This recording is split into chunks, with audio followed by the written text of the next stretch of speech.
welcome to KTN Sunrise Live. The conversation never stops, whether we take a commercial break, when we're live, when we're not live. It really does continue. We're now talking about that chama. You know, as women, and even men now, more and more, meet every week, every month, once a month, you put some money together. And if you grew up the way I did, we know what the chama money did. It bought the big sufurias that we have. That's what our moms did with it. They bought the big hot pots. They bought the carpet. They did, you know, they did whatever it was. But we're now moving forward and saying, okay, we have this chama, we contribute money, but we don't know what to do with it. How do you turn that sort of informal gathering and setup into a formal, powerful investment initiative? That's what we're talking about today. We're talking about investment clubs, informally known as chamas, and by there this is for guys and girls, so listen up.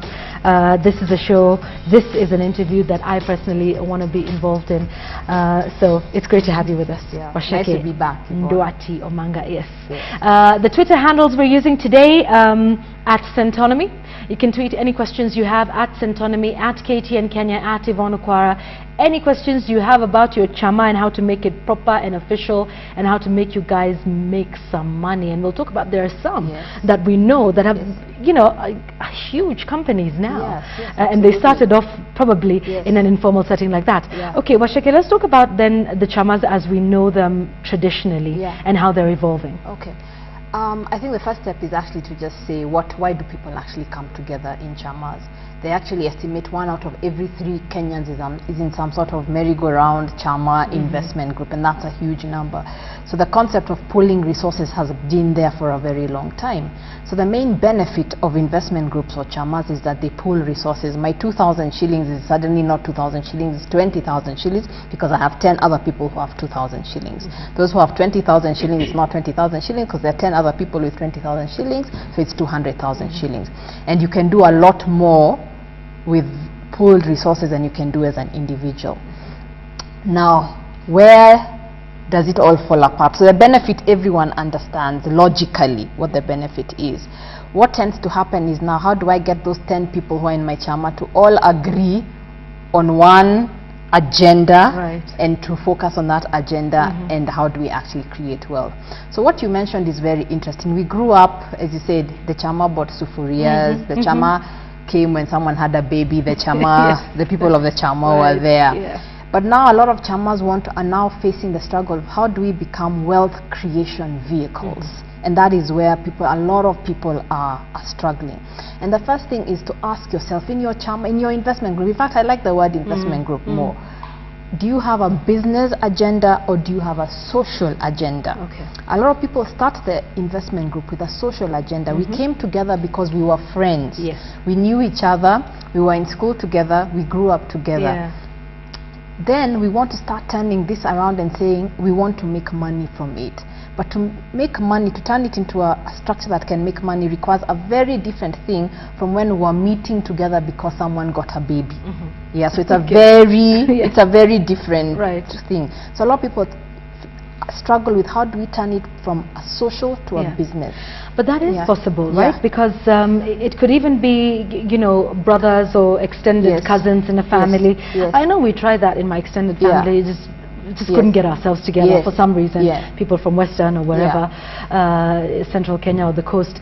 But that being said, because sometimes it's the social aspect that brings people together. We grew up together, we grew up in the same neighborhood. So how do you turn that? Because I know what used to happen with the chamas, probably still does, is we all meet at Sheke's house together. And all the money that we've gathered, we give to Waceke. Okay, fine, we can tell her what we want her to do with the money because this is what we want to do with the money. But is that the way to go now, that all the time we receive the money? Paka people know, June is my month. I'm receiving money, and I will either do school fees or something. But just tell us now how we transform that, because I think we will definitely come from some sort of social background, because it's all about people we know. So then how do we transform that? How do we start to work with the money that we very put interesting together? you mentioned that. The first thing is now saying, what is the agenda for this group, and let us all agree on what the agenda is.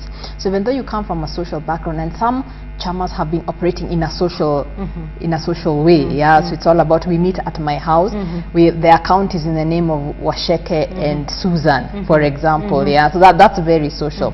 Now it's now say, what is the correct, first of all, the correct legal structure for this? You find there are a lot of groups that the assets of the investment groups are in the name of 2 members.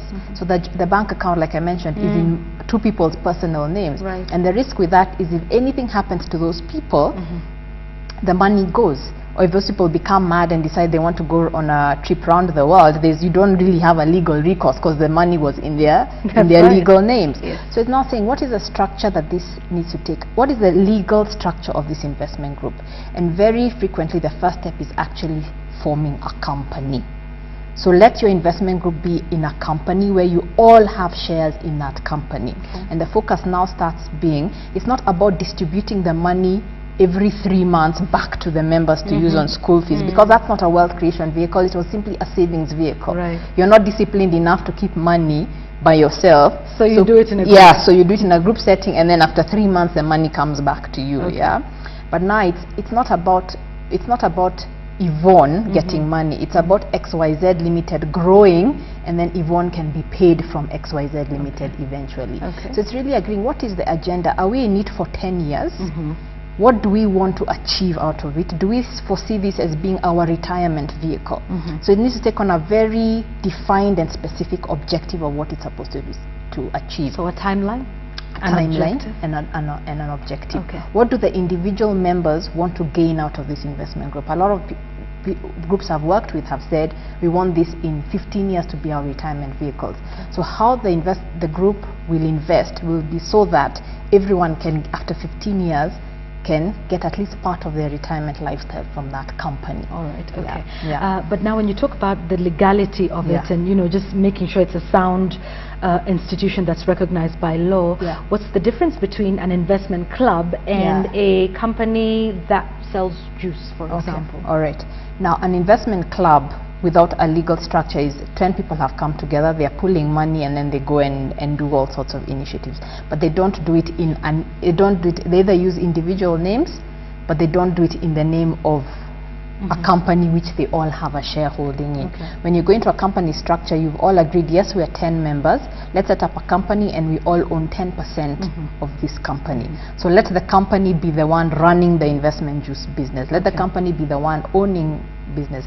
Instead of borrowing money as Waceke and then giving the money to the investment group, the company will borrow. So the company can borrow, the company can be sued and be sued aside. So you're separating the individual from the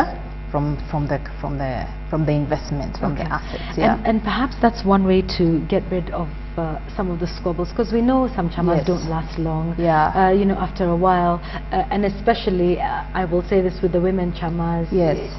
It gets a little personal. Yes, it does. We've gone to so-and-so's house. And I know this about chamas, specifically for women. It's a lot of women go to such a great extent of sprucing up my house because all the other ladies are coming. What will they say? So even the money that you end up getting has already been spent on, you had to reupholster your seats, you had to do repaint or buy a new carpet, because what will they say when they come?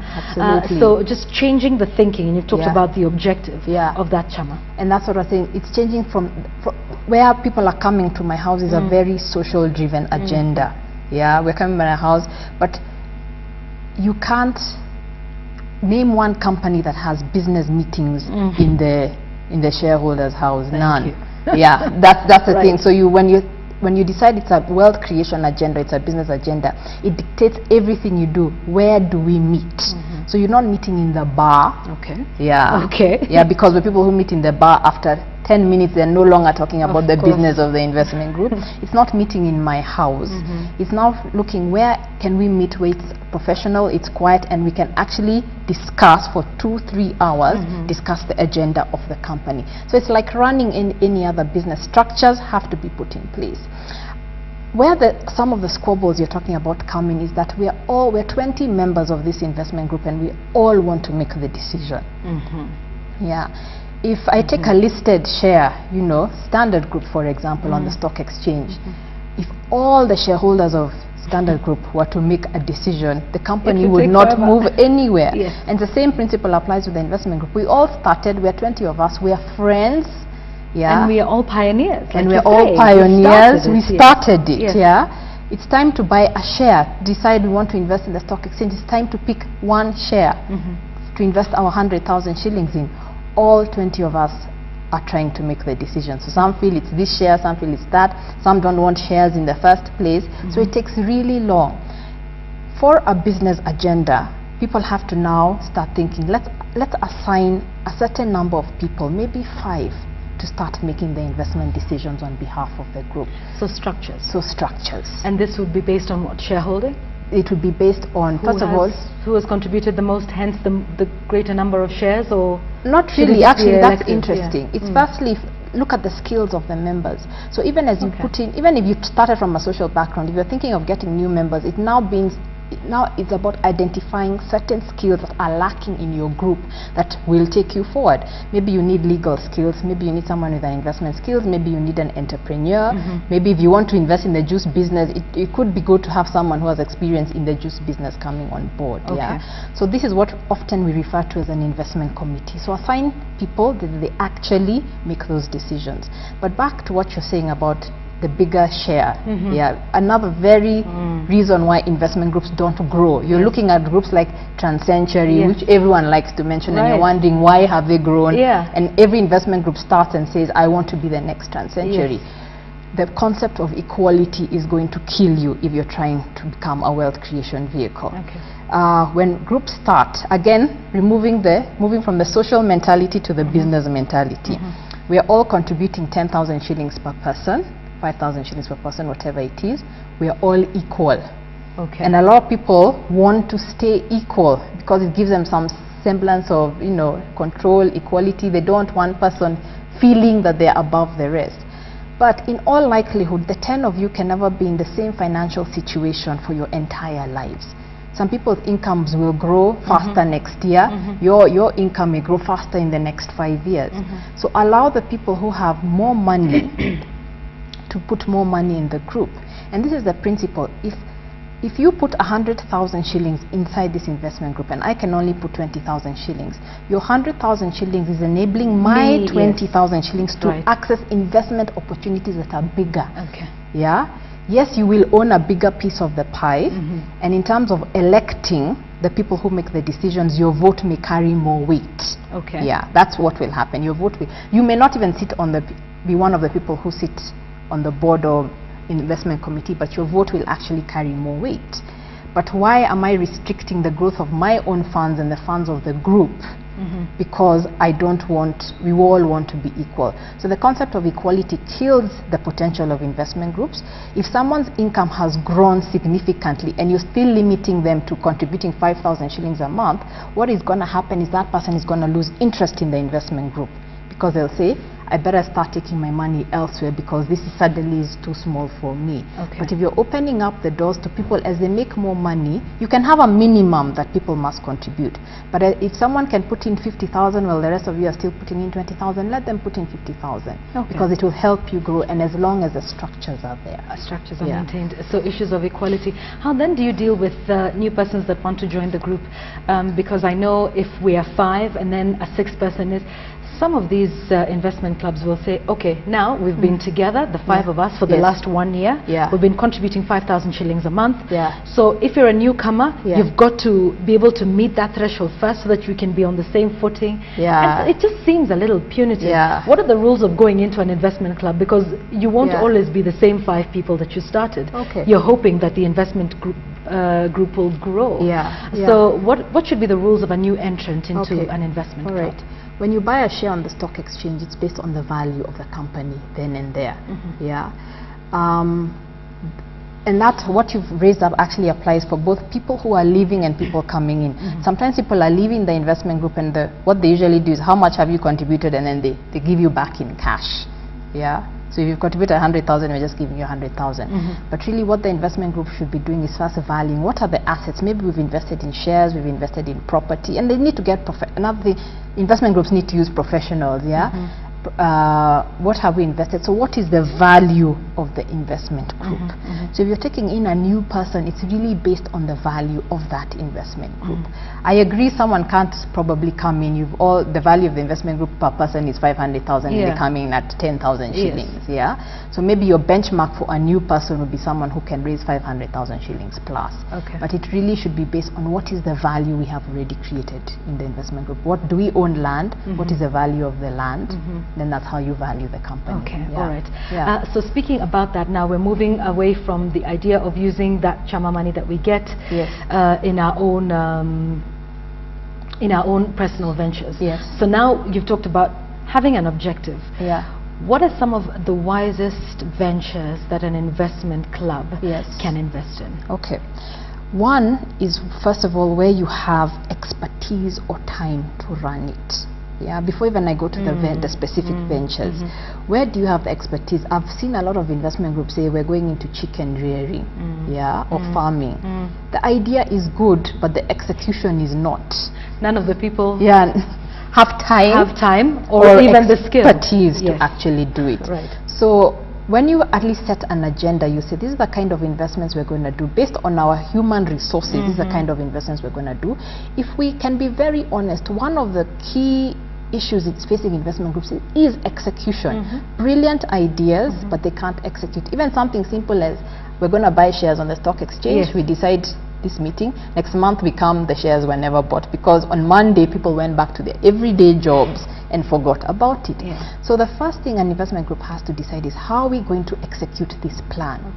So very frequently I've started seeing more and more people, investment groups, starting to hire interns, starting to hire graduates fresh from school to run with the day-to-day administration of the investment group.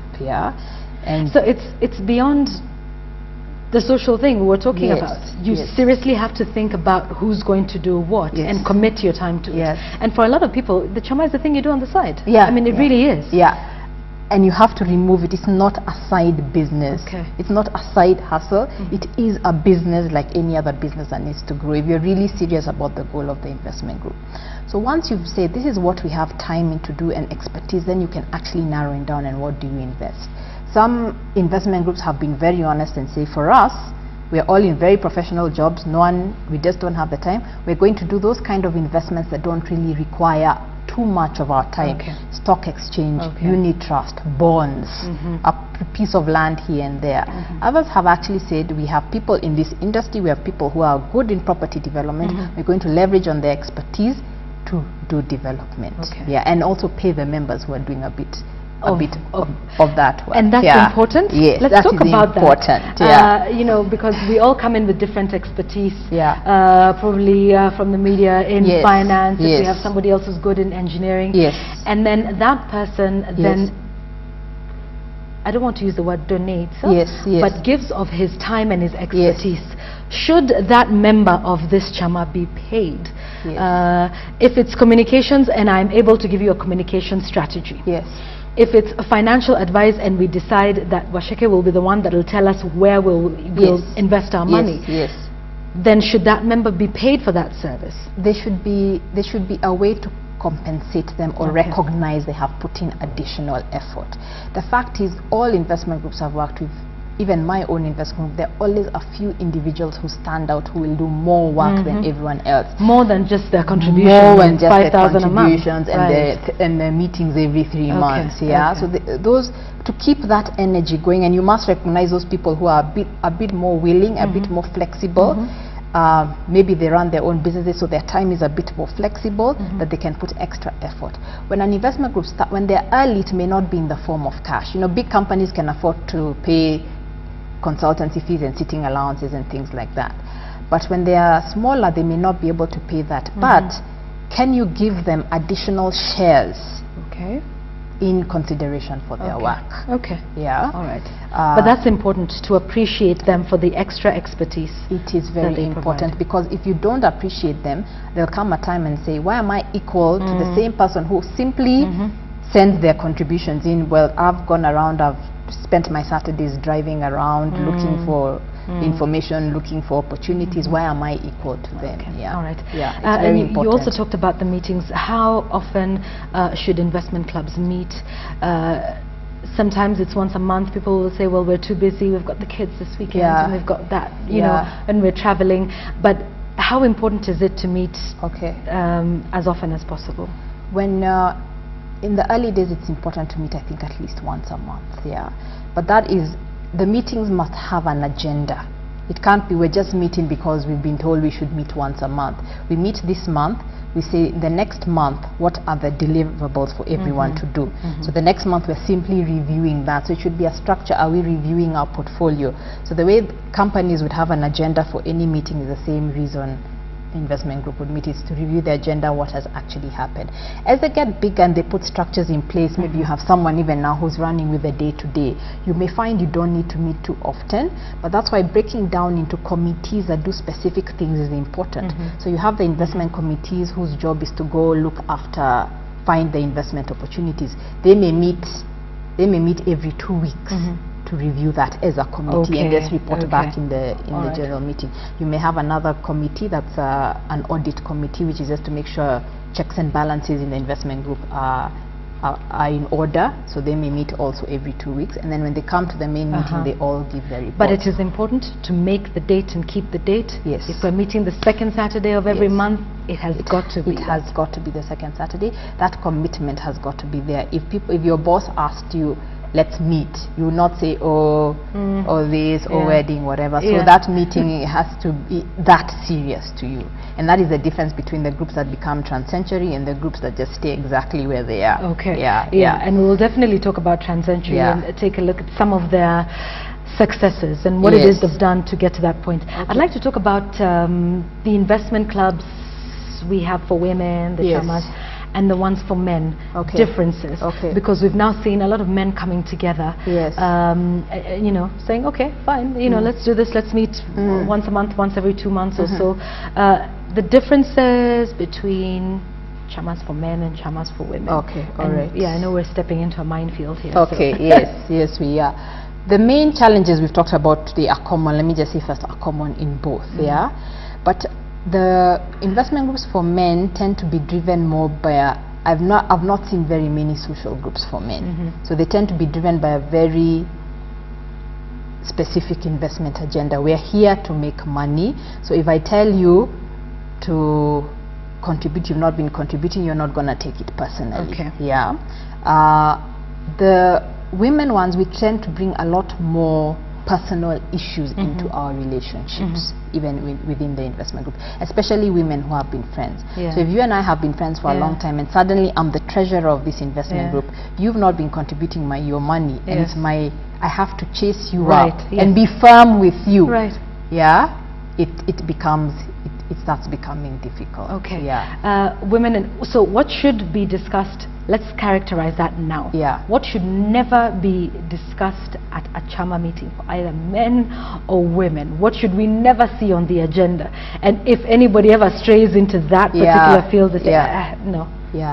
I came for your party and you are not talking to me. Cannot be discussed on the agenda. My personal issue with you, even if we work together, any conflict we are having in the office is not part of this investment group agenda. That cannot be brought to the table. I can't come and tell the other people, I think Yvonne should exit the investment group because of something personal you did to me. That we have to actually take it offline. If I feel it is really going to affect my ability to work with you in the investment group, I can opt to leave. If I feel, like that. I can opt to leave. I can make the decision myself and say I opt to leave because of that. If it gets to that point where you absolutely cannot face you, rather than go to the other shareholders and start this whole backbiting and all right. So talking about men and women, let's now talk about trans-century. I mean, you know, total success story. It really is a chama on a large scale. It really is an investment club. You know, that has shocked many perhaps. Tell us perhaps the little nuggets of wisdom that they used to take them to where they are. I actually went for a talk that they gave about a year ago, and some of the officials were there and they were really telling us the story. The first thing is again, it was a business agenda. Invest money you cannot afford to lose. One of the problems we have is we start out with 5,000 shillings a month, which is fine. But actually coached an investment group that did this. 5 years later, all our incomes have moved up, our lifestyles have moved up, but the investment group, we've kept it at 5,000 shillings a month. 5,000 at 5 years from now is money I don't even care about. It's money I'll even use in a weekend without thinking about it. So how important is that investment group going to be? But they started out with money they could not afford to lose, and they had to do thick and thin to actually find the money, and kept putting in money they cannot afford to lose. When it's money you cannot afford to lose, you will ensure that you are involved and you will make it work for you, because it's not a side hustle anymore. It's actually the main investment that you may have. That was number one. A lot of investment groups have the right idea, but it's an idea in the head of 10 people. Okay. Everyone has, it's a great idea, yes, and they all kind of have different ideas of how this will work, but it's there's nothing in writing. So the planning aspect of it, where are we going, how are we going to get there, an action plan.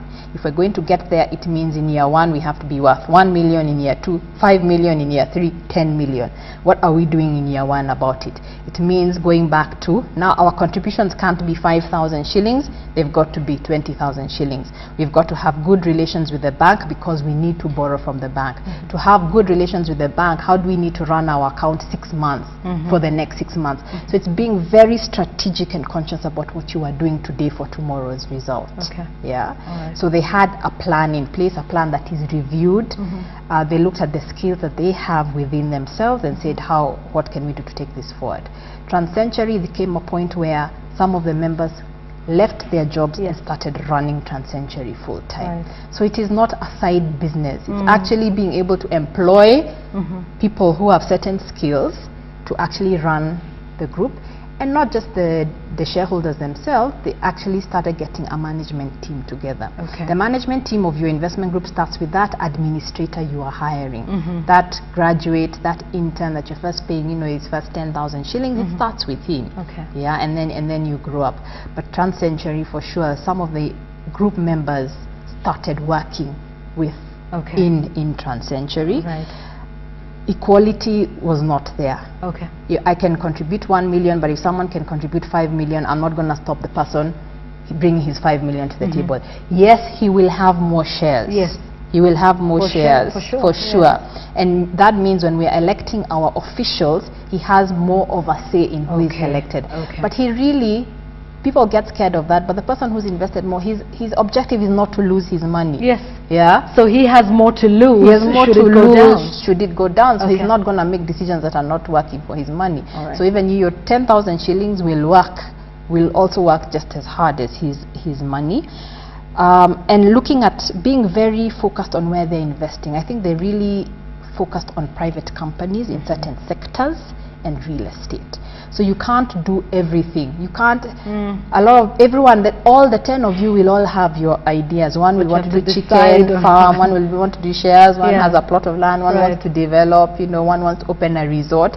But you have to zone down in exactly, if we want this to be, for example, a retirement vehicle in 15 years, what are the type of investments we have to do? So you may be looking at things that generate income in 15 years. Okay. And then because there's a lot of places you can invest, but you cannot be excellent in everything. All right.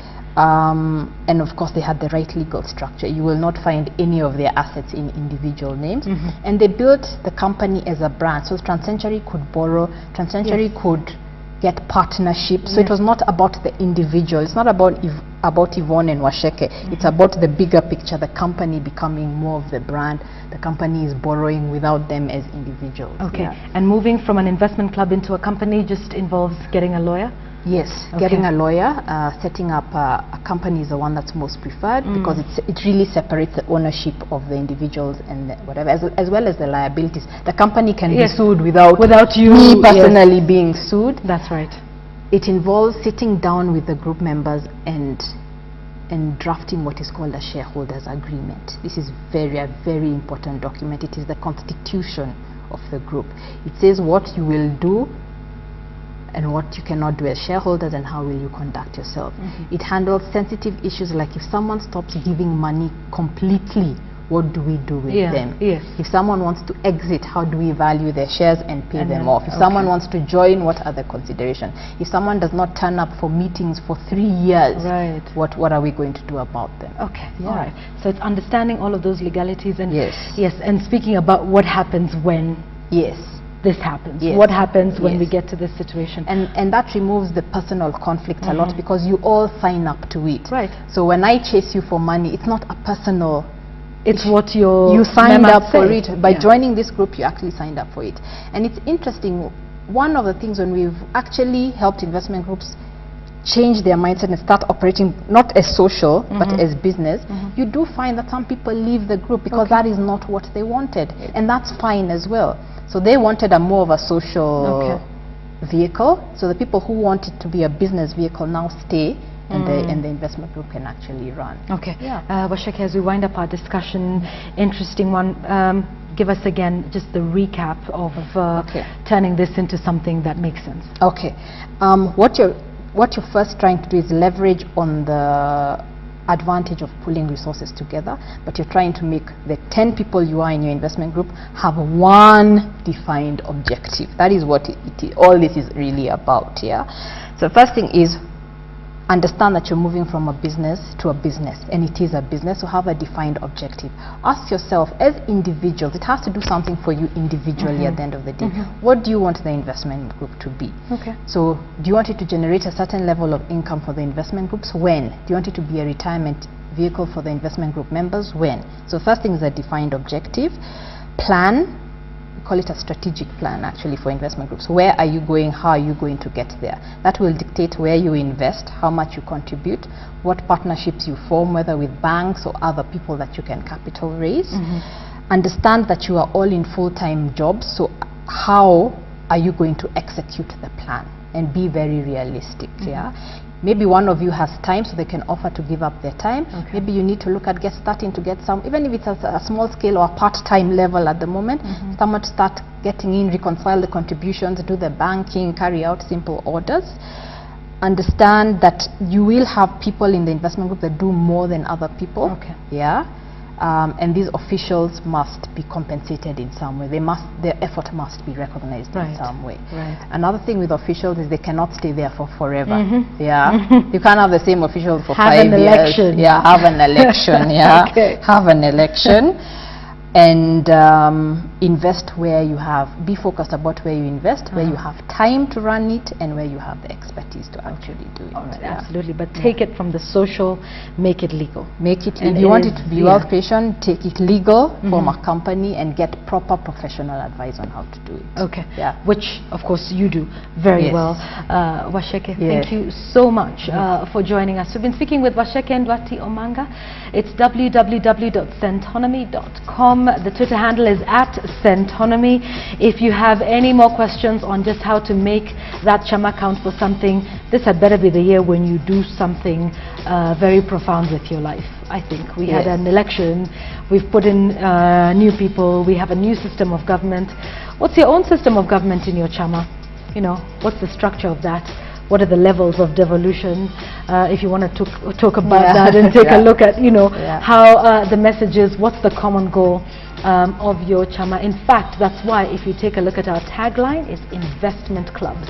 We're not calling it chamas anymore, we're with it like that. And we wanted to graduate into something that is so much more than people meeting at your house for tea and mandazi, but for you taking it a step further. Any questions at Centonomy is the Twitter handle. You can send your questions to, and the website as well. You can also send me your questions and I will reroute them to Waceke. But as always, it has been a great discussion today. I think learned a lot in terms of devolution and in terms of also your finances. We do this again tomorrow. I want to sincerely thank you for your feedback, for everybody that watches, that tweets, that sends a text, that watches but doesn't engage, but you just watch quietly and it seems to have some sort of effect on you. We thank you for watching. We thank you for being a part of Sunrise Live. We'll see you tomorrow. Take care. Bye-bye.